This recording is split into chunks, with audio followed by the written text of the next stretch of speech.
Hey, it's Alan, and I just wanted to let you know that you can now listen to the ongoing history of new music early and ad-free on Amazon Music, included with Prime. Not that long ago, if you wanted to make an album, you needed to rent a big, expensive recording studio. In addition to paying an hourly, daily, weekly, or monthly rate, you needed to pay for a producer, an engineer or two, all the recording tape you used, and any catering that was required. It could get very expensive very quickly. But that was okay because back then the music industry was awash in money. Your label would happily advance you the money to cover your recording costs because they were just going to take it out of the profits derived from the future sales of that album. Because there was so much money to be made, a lot of big, expensive recording studios were built. Some were in big centers like New York or Los Angeles and London. Others were chateaus out in the countryside or maybe even on an exotic island. Even a medium-sized city could boast half a dozen solid studios. These days, though, it's possible to make a very good-sounding album on a laptop in your bedroom. Heck, I know of some people who have made credible-sounding records on their smartphones. But this doesn't mean that big-time recording studios are now irrelevant. There are some things, some sounds, and some needs that require a dedicated recording studio environment. But then there are those facilities that have been forced to shut down, killed by the massive changes to the music industry and the high cost of maintaining a studio when bookings are down. Still, there's something really, really cool about recording studios, places where legendary songs and iconic albums were created. And I'd like to take you on a tour of some of these studios and listen to some of the music that was made within those walls. Some of these places are still with us, while some are only memories. Legendary recording studios, past and present. This is the ongoing history of new music, the podcast edition with Alan Cross. Hello again, I'm Alan Cross, and I love recording studios. I'm talking about the big, purpose-built places where you can set up for weeks at a time to create music. I once had ambitions of being a recording engineer, working in a dimly lit air-conditioned control room surrounded by gear and the faint smell of ozone from the electronics in the air. Experimenting with microphones and mic placement, messing around with outboard equipment in an effort to find sounds that no human ear had ever heard before. I even took a course in recording engineering in night school. I read up on producers like George Martin and Alan Parsons and Roy Thomas Baker and Martin Hannett and Chris Thomas and Tony Visconti and Gus Dudgeon and Bob Ezrin. I pored over liner notes on albums to see where the record was made and if I could pick out sonic artifacts from specific studios. But then two things intervened. There was a career in radio, and the fact that I, wasn't a very good musician. I could play the drums pretty well, but when it came to guitars and keyboards and everything else, I was absolutely hopeless. So how can you be a producer and engineer if you can't speak the language of music? So I washed out. But anytime I get a chance to be in a recording studio environment, I take it. I just love the vibe of these places. So with all that in mind, I thought we'd take a tour of some legendary studios. Not all of them are still with us, but the music that was made at these places is. Canada has, and still is, home to some great facilities, thanks to the government's Canadian content policy. Before 1971, there really wasn't any kind of music industry in Canada. But when it became a rule that 30% of the music on the radio had to be of Canadian in origin, this spurred the creation of an infrastructure to support that policy. It led to jobs as managers and promoters and venue operators. It fostered the creation of record labels. And if you're going to have record labels, you need studios in which to make records. There have been dozens and dozens of great studios in Canada over the decades. We could do a top 10 studios in just this country. But we're going to start our studio tour in the Gastown area of Vancouver. This is an interesting brown building. It's the oldest brick building in the entire city. It was built, yes, as a warehouse, a grocery warehouse in 1886. It was then used as Vancouver City Hall, and then after that, it reverted to being a warehouse again for a company that made glass. After a while, though, the place fell into disuse and suffered a couple of fires. But then, in 1991, Brian Adams bought the building, which was almost completely burned out, and restored it at great expense. The Warehouse Studios complex now contains 3 studios, all containing state-of-the-art gear. Studio 1 has a 72-channel mixing console. Then there's the open-air courtyard, which has a small putting green. Very important. Warehouse Studios has been very popular with some big names from all over the world. The Offspring, Slayer, Tragically Hip, 3 Days Grace, Metallica, AC/DC, REM, Matthew Good, Nickelback. And it was the spot where Muse came to make their Drones album. You feel to touch the sky, whilst I am crushed and pulverized. Because you need control. Now I'm the one who's letting go. Muse with Dead Inside from their 2015 album Drones, recorded entirely at the Warehouse Studio in Vancouver. The next studio I want to talk about is Metalworks, which is in a nondescript industrial plaza in Mississauga, west of Toronto. It first went online in 1978 when the band Triumph didn't want the time pressures of recording in someone else's studio. And over the years, the complex got bigger and bigger and bigger. There are now 4 state-of-the-art rooms for recording, one for mastering and another dedicated to just video editing. Studio 1 is the most interesting to me. It has a vintage recording console and a live room that's about 1,200 square feet. It has a very high ceiling, a solid maple floor, and walls made out of stone and wood. The sonic properties of that room result in recordings that you just cannot get in a bedroom with a laptop.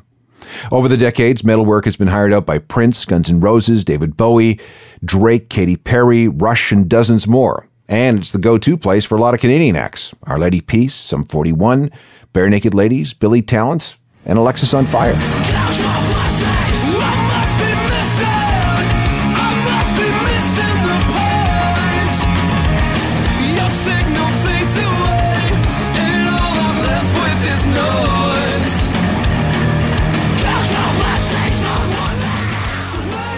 Alexis on Fire with Boiled Frogs from their 2006 album Crisis, and they recorded a big chunk of that record at Metalworks in Mississauga. Here's something important to note. A facility like Metalworks can afford to stay in business because it's now more than just a recording studio. Since 2004, it's been a trade school, teaching everything from recording engineering to sound reinforcement to music industry law. And a lot of studios are doing that, subsidizing the recording business by teaching.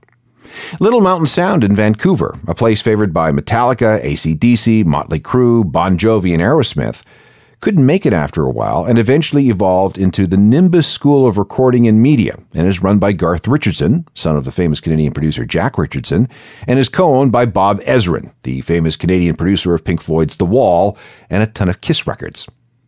The second location of Windmill Lane in Dublin, once associated with U2, is now run by Pulse College, where students learn about music production, film music, and video game music. Even the venerable Abbey Road went in that direction, but we'll get to that. Some studios cannot make it under any circumstances. Back in the day, Le Studio in Morin Heights, Quebec was very popular. It was a purpose-built facility, built in 1974. Designers Andre Perry and Yale Brandeis wanted it to be really different. A country retreat where the beauty of the natural surroundings would be an inspiration to all. This is why the studio had big floor-to-ceiling glass windows. It's not the greatest acoustic decision, but it did add to the vibe. Le Studio was fantastically successful. Artists cocooned themselves for as long as they needed to finish their projects. Rush, The Police, Sting, the Bee Gees, Bowie, Bryan Adams, they were all clients. Andre Perry and Yale Brandeis sold the facility in 1988, and after that, it was frankly never the same. The studio sat closed, unheated, unpowered, and abandoned for years. It was put up for sale in 2008, but with no takers, the place deteriorated into a wrecked hulk. In 2015, it was put up for sale again, but this time by the town of Morin Heights for unpaid property taxes. For a brief period, anybody could have taken it for $18,000. A Quebec drummer named Richard Baxter launched a crowdfunding campaign with the goal of buying the studio and restoring it. But then the current owner stepped up and paid off all the taxes, meaning we're right back to where we've been for all these years. A dilapidated studio, stripped of all its gear, slowly being reclaimed by nature. But let's go back to when Le Studio was still in operation. In 1997, the Tea Party decamped to Morin Heights to record their fourth album, Transmission.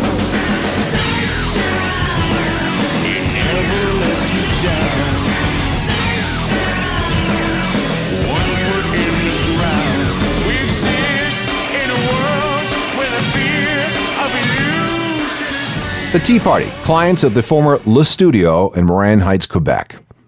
Let's move to Grant Avenue Studios. It's in the east end of Hamilton in a house that was built in 1917. When two Hamilton brothers, Daniel and Bob Lanois, decided to move their recording business out of their mother's basement, they were set up in the laundry room, they moved into the house. That's where their client base increased exponentially. A lot of Canadian acts came through the place. Martha and the Muffins, the Parachute Club, Bruce Cockburn. The studio also attracted international attention. Rick James, the Talking Heads, they were both clients. And this is how Brian Eno came to work in Hamilton, where he met Daniel Lanois. Lanois was working with a band called Time Twins and was introduced to Eno. The two began working together on a variety of small-time projects. Then Eno spirited Lanois away to work with U2 on the Unforgettable Fire album. When that happened, a guy named Bob Deutsch took over the studio and runs it to this day. Grant Avenue is a terrific facility that's been used by Collective Soul, Finger 11, Theory of a Dead Man, and countless others. And one of the things clients love about this place is the selection of microphones. They have some very rare and very sweet-sounding mics that date back more than 70 years. Here's a song produced by Daniel Lanois at Grant Avenue Studios for Martha and the Muffins in 1981. We're afraid to call it love. Let's call it swimming.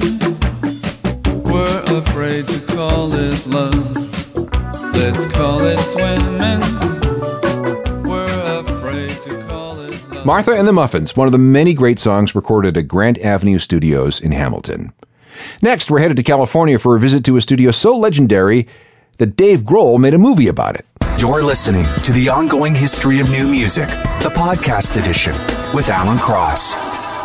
Our next stop on our tour of recording studios is in Van Nuys, California, in a place called Sound City.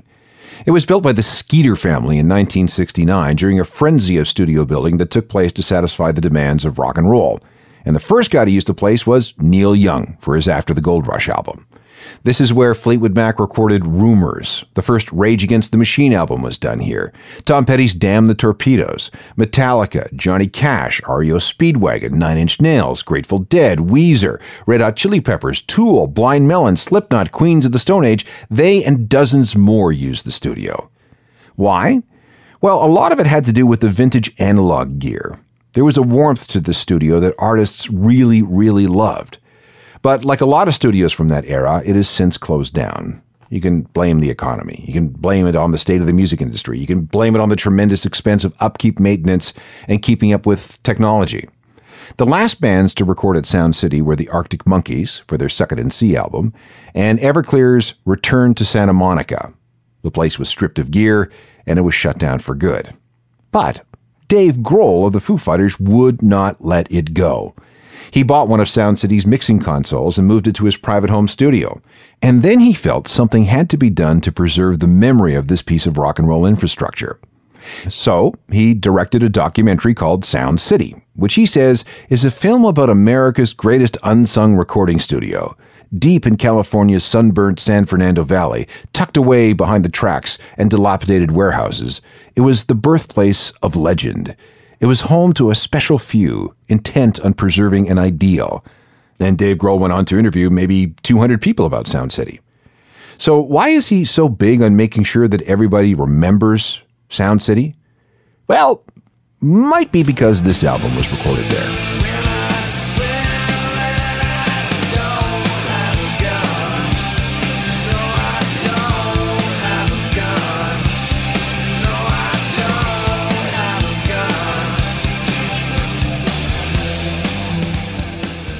Nirvana and Come As You Are from Nevermind, recorded at Sound City Studios in Van Nuys, California. It's been closed since May of 2011, but has been remembered in Dave Grohl's documentary about the place. And it lives on in a more concrete location, too. A lot of the gear from Sound City, including its famous mixing console, was purchased by Dave Grohl and is now installed at 606 Studios, the Foo Fighters recording fortress in Northridge, California. All right, time to go to New York, about 53rd and 10th. This was home to the Power Station, and it came by that name honestly. It was built in an old Consolidated Edison power plant before it was converted into a TV studio where they filmed Let's Make a Deal with Monty Hall for years. In 1977, the building was bought and rebuilt as a recording studio by Tony Bon Jovi, the second cousin of some New Jersey kid named John Bon Jovi. It was renamed the Power Station, and this place quickly gained a reputation as one of the greatest recording studios in the world. Tony got into the recording game when he was just 17. He got a gig at Motown Studios in Detroit, and he later moved back east to work at Media Sound in New York. That's when he realized that things were changing fast when it came to capturing music on tape. Technology was moving fast, and so were tastes in what sounded good. Now let me explain. Up until the middle 70s, most recording studios were constructed so that they were as quiet as possible. A dead-sounding studio was a good studio. Conventional wisdom was that this allowed for the most precise control possible over recording the sound. There'd be no outside influences whatsoever. Bon Jovi started interviewing musicians he worked with. What were their favorite studios? Why were they their favorites? Which studios did they hate? What was wrong with them? The next step was to visit some of the rooms that musicians told him sounded great. What was it about these spaces that brought out the best performances? What he found was that musicians hated the conventional wisdom of dead studios. Without getting too complicated, it came down to reverb. When you play in a dead room, the sound goes out and never returns. You don't hear the music coming back at you. You can't hear that part of your performance, delayed by a couple of milliseconds. And the unconscious tendency is to overplay whatever it is you're doing to compensate, and that can lead to frustratingly subpar performances. Tony Bon Jovi built the Power Station as a reverberation time-based studio. The room where the musicians set up was built so that there was a deliberate slight reverb, about 3/4 of a second, which, by the way, was the same decay time as the original Motown studios in Detroit. Building such a place was difficult, but it was done. And immediately people began booking the Power Station because records made there sounded live and full of energy. The biggest difference between the Power Station and just about everywhere else was how drums sounded. They sounded big, they sounded powerful, and they boomed. Listen. Get it on, bang a gong, get it on.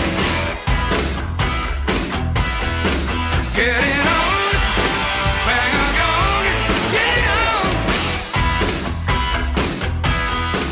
on. The Power Station, the band, recording at the Power Station, the studio. They loved that place so much that they named their group after the studio.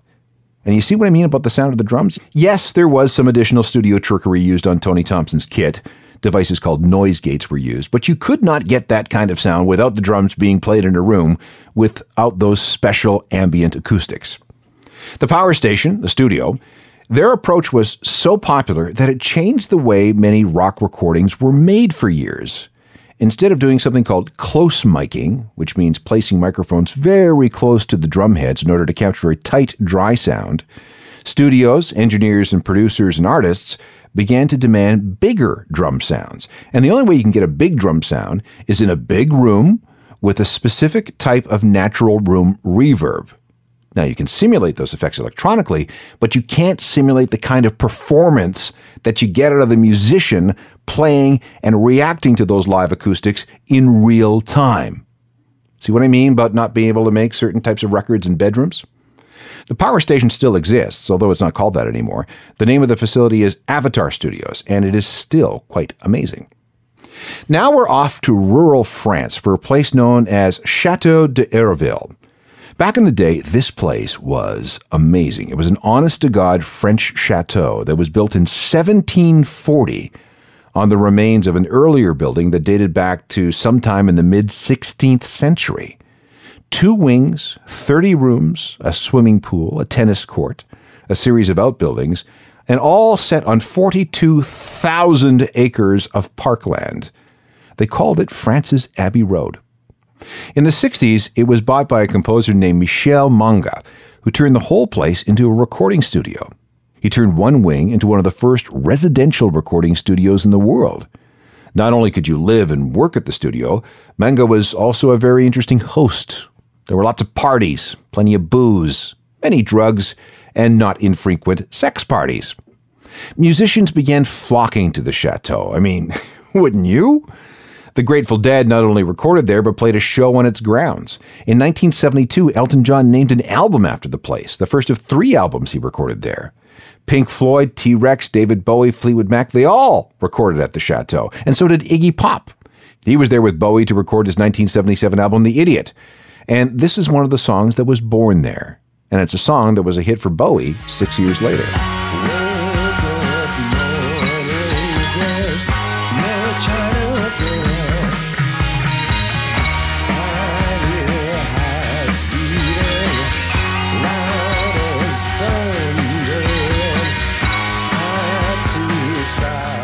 Iggy Pop's China Girl, recorded at the Chateau de Hérouville outside of Paris. Sadly, the place ran into legal problems in the mid-'80s, and owner Michel Magnet committed suicide. The buildings were once again abandoned, and the place began to fall apart. Fortunately, though, it was a protected site. Developers wanted the land, but the law kept them out. In 2013, the chateau was put up for sale for about $2 million. A lot, considering that it needed about $500,000 in repairs just to make it livable. Happily, though, it has been purchased by 4 music fans and is being reborn as a center for the arts. Back in the day, though, the chateau was said to be haunted. People staying there reported weird apparitions and touches on the shoulder when no one was there. It'll be interesting to see if the ghosts contact the new clients. I have 2 more studios I want to visit. One is in the Caribbean, which was wrecked by a hurricane, and the other is the most famous recording studio in the world. Now, back to the ongoing history of new music, the podcast edition with Alan Cross. This is a tour of some of the great recording studios, past and present, and I'm afraid this next story is a sad one. While he was working with the Beatles, producer George Martin resigned as an employee of EMI Records and created a company called Associated Independent Recording, or AIR, A-I-R. From then on, anyone, including the Beatles, who wanted him to produce their records, hired him through AIR. After the Beatles broke up, Martin opened up the first AIR studio on Oxford Street in London. When that started doing well, he did what was fashionable at the time: construct a state-of-the-art residential facility where musicians could work and play for as long as they liked. By this time, George and his wife were very fond of the Caribbean island of Montserrat. Why not build their dream studio there? So, in the mid-'70s, they did. Artists would fly into neighboring Antigua and then take a small plane or boat over to Montserrat. Beginning in about 1979, the studio was always booked. Rush, Elton John, Supertramp, The Rolling Stones, Pink Floyd, Duran Duran, Black Sabbath, Paul McCartney, Dire Straits. They all went to AIR Studios Montserrat. This included albums like Brothers in Arms, Ghosts in the Machine, and Synchronicity. It was a gorgeous place with the best gear, a big swimming pool, and a deck featuring a view of the surrounding mountains and the Soufriere volcano off in the distance. And it wasn't just the studio. Artists loved it because it was so isolated. They could mingle with the locals, soak up the atmosphere, and be inspired in ways they couldn't possibly be anywhere else.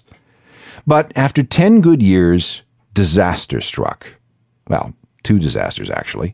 First, record labels didn't like the fact that their artists were so far away, working in places where they couldn't easily check up on them. They were loath to write big checks to cover the cost of working at such a place, even though they would still recoup their costs out of future sales. But the bigger disaster was Hurricane Hugo. This was a big one, a Category 5, that sat over the northeastern Caribbean for a couple of days, almost right on top of Montserrat.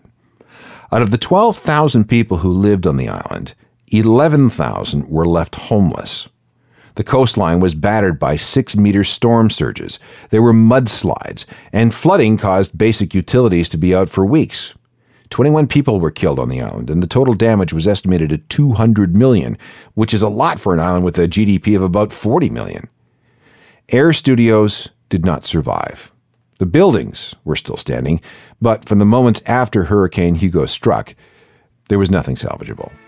The only thing that survives is the music that was made there.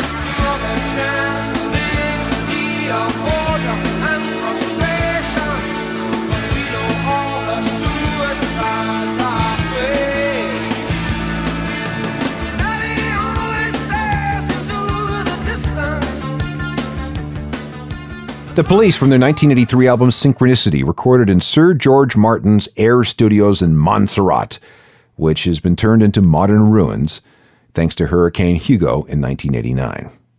Okay, that's depressing. So let's finish by visiting the most famous recording studio in the world, Abbey Road Studios in the St. John's Wood area of London. When it first opened in November 1931, it was known as EMI Studios. It was used for recording orchestras, film work, light popular music, and jazz. Rock, of course, didn't come into the picture until the 1960s. In the old days, producers and engineers were expected to wear shirts with collars and ties. Didn't matter if you were working on a rock project, a tie was mandatory. Management insisted on a strict working hour schedule, too.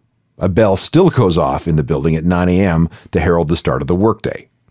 It stayed with the name EMI Studios until 1970, when the Beatles, their most famous clients, released an album called Abbey Road.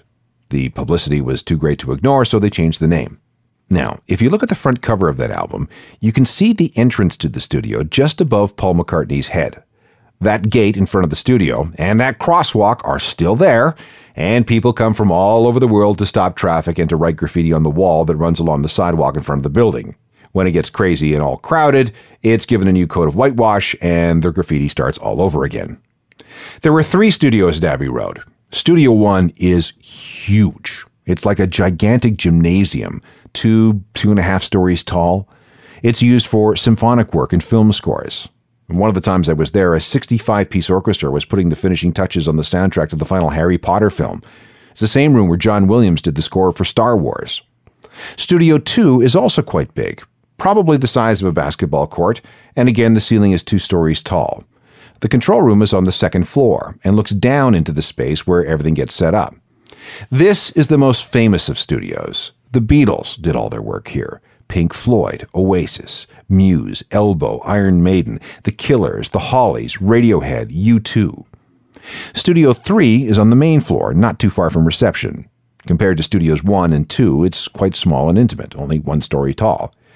Then there's the studio up on the 3rd floor called the Penthouse. It's used for mixing and mastering recordings, which means that there's no place for anybody to set up and record, but that's not what the place is for.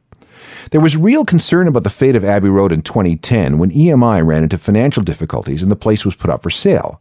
What would happen to Abbey Road, the most famous recording studio in the world? One report said that property developers were looking to turn the place into luxury condos. A Save Abbey Road campaign was launched, and in the end, EMI kept it. And now that it's part of Universal, I suppose that it's Universal's property now.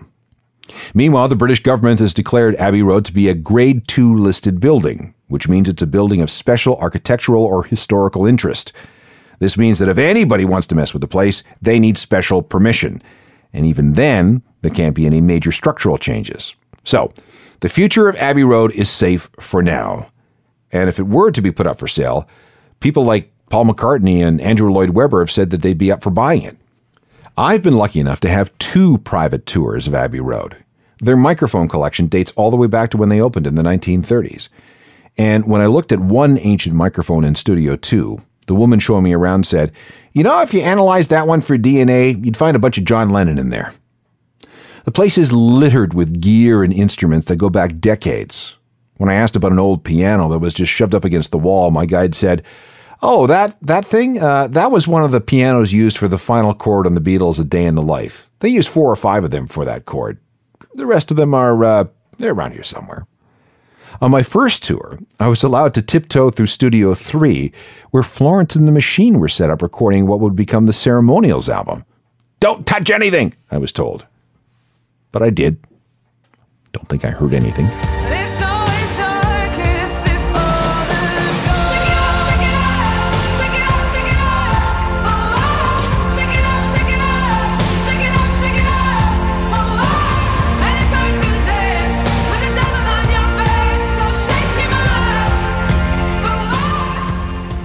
Shake It Out from Florence and the Machine, recorded in Studio 3 at Abbey Road in London. Oh, I want to mention something else. Remember how I said that the studio was getting into the education business? Its official name is Abbey Road Institute. I quote from Luca Barassi, the person heading up the project. "Synonymous with excellence in recorded music for more than 80 years, Abbey Road's continued success is largely due to its staff and their knowledge. Now we will be able to share some of this expertise in a course which will provide first-class vocational training for people interested in forging a career in the music industry. Now, this could be very, very lucrative for Abbey Road. I mean, Metalworks attracts students from all over the world, and tuition ain't cheap. How much would someone be willing to pay to be schooled in the same building where the Beatles, Pink Floyd, Oasis, Muse, and countless others have worked?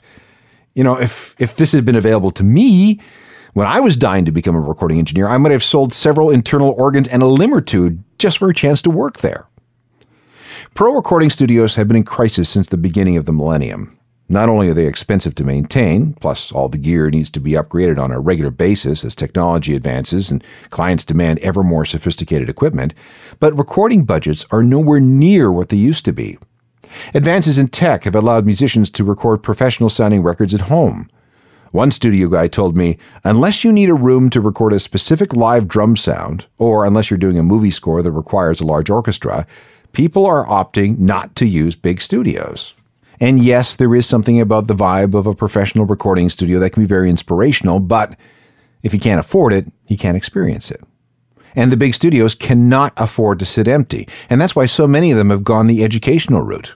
It's either that or closed down, like Sound City in LA, Olympic in London, and some of the other great spots in New York City. Hey, if Abbey Road is doing it, that'll tell you something. But recording studios will always remain cool places, and the history that goes with them can be amazing. I can't imagine the world of music without them. Back in a moment. More of the ongoing history of new music, the podcast edition with Alan Cross. I've already scheduled another tour of recording studios for a future program because we need to talk about Olympic Studios in London. There's Compass Point in the Bahamas, Josh Homme's Pink Duck Studios in Burbank, the Foo Fighters 606 in North Los Angeles. There's Ocean Way in LA, Reciprocal in Seattle, Smart Studios in Madison, Wisconsin, Columbia Studios, Atlantic Studios, both of them in New York. We will get to them, I promise. Meanwhile, let's connect at my website, ajournalofmusicalthings.com. That's where you can email me any questions, comments, or complaints. I've got the newsletter, which will be in your inbox by 10 a.m. Eastern every single weekday. That is free. Just got to sign up for it. And we can also communicate through Facebook, Twitter, Instagram, and Google+. All the addresses can be found at ajournalofmusicalthings.com. Technical productions by Rob Johnston. I'm Alan Cross. You've been listening to The Ongoing History of New Music, the podcast edition with Alan Cross. Subscribe to the podcast at iTunes and through Google Play.